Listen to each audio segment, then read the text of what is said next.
Hello, welcome to another edition of Demystifying Dallas. In this episode, I want to talk about the short stories of Sir Arthur Conan Doyle, the Sherlock Holmes canon of short stories, because I want to talk about the things that they all share in common that help explain some of their appeal. Part of its appeal is a repetitive framework of plotting that is reassuring in its regularity from story to story.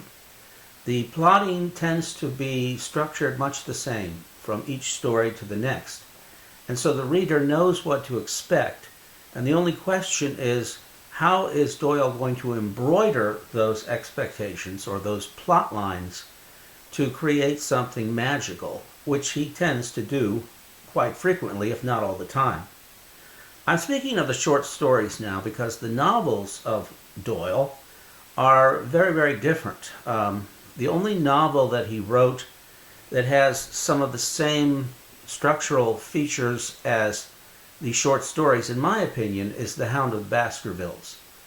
A Study in Scarlet, half of it has that type of structure, but half of it goes wild in the wastelands of Utah, and it's a very loosely, if not randomly structured story with none of the discipline that I think you see constantly in the short stories. Here are some of the features we learn to expect in a Sherlock Holmes story. Each story begins with John Watson, the friend of Sherlock Holmes, recounting an episode in which they try to solve a case.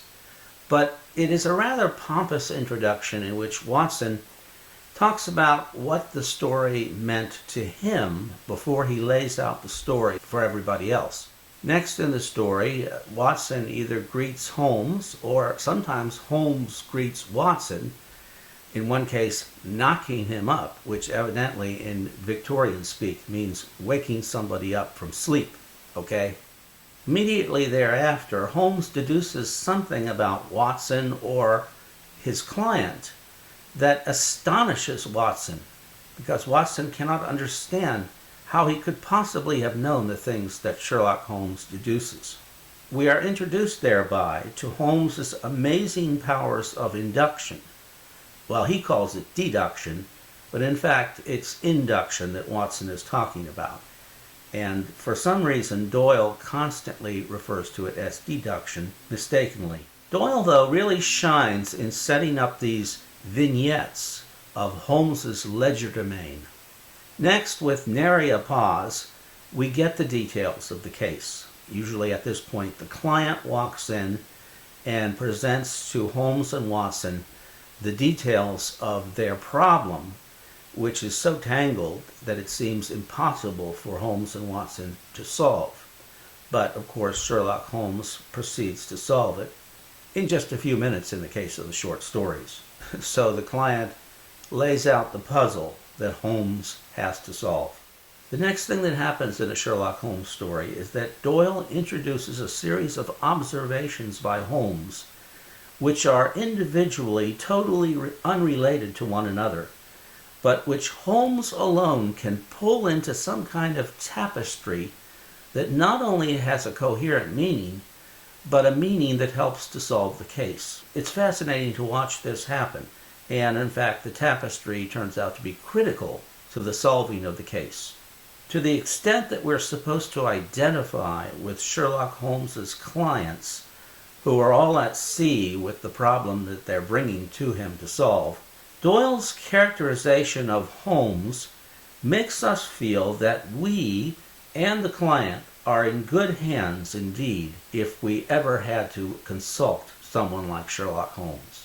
And so this also contributes to the sense of reassurance whenever you read a Sherlock Holmes story.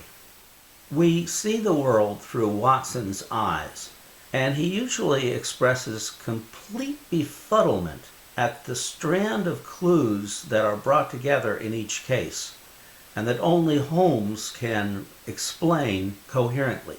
And so this is a common theme of the Sherlock Holmes stories. We're not supposed to be any more aware of how these puzzle pieces fit together than Watson is. And so when Watson expresses befuddlement, that's a cue to us to feel the same way. And the way the story is structured we usually do. I think Doyle would feel like he structured the story poorly if the reader does not have the same sense of confusion and lack of clarity that Watson has at the time that he expresses that confusion. There are some other common tropes in Sherlock Holmes stories. Holmes expresses a great deal of sympathy for poorer clients. He's more than willing to wait to be paid by them, and sometimes he doesn't give them a date when they have to pay him. He just says, "Pay me when you can." And he says things like, "My profession is my own reward." But throughout the stories, throughout the canon, Holmes always manages to make sure that he gets paid in the end. And if his clients are wealthy, like the King of Bohemia or other aristocrats in Europe, he manages to ensure that he gets paid lavishly for his services. It's an interesting little characteristic of the Sherlock Holmes stories that we don't always see in the case of other detectives who are sometimes supposed to be altruistic. Holmes expresses contempt for the skill of the local police and the constabulary.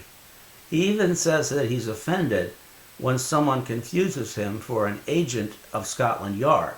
On the other hand, he has a sense of noblesse oblige for the police, and many times he allows them to take credit for problems or cases that he himself has solved, which seems to suggest that Holmes doesn't like public attention, and he doesn't mind sharing it with the police if the spotlight can be kept off of him.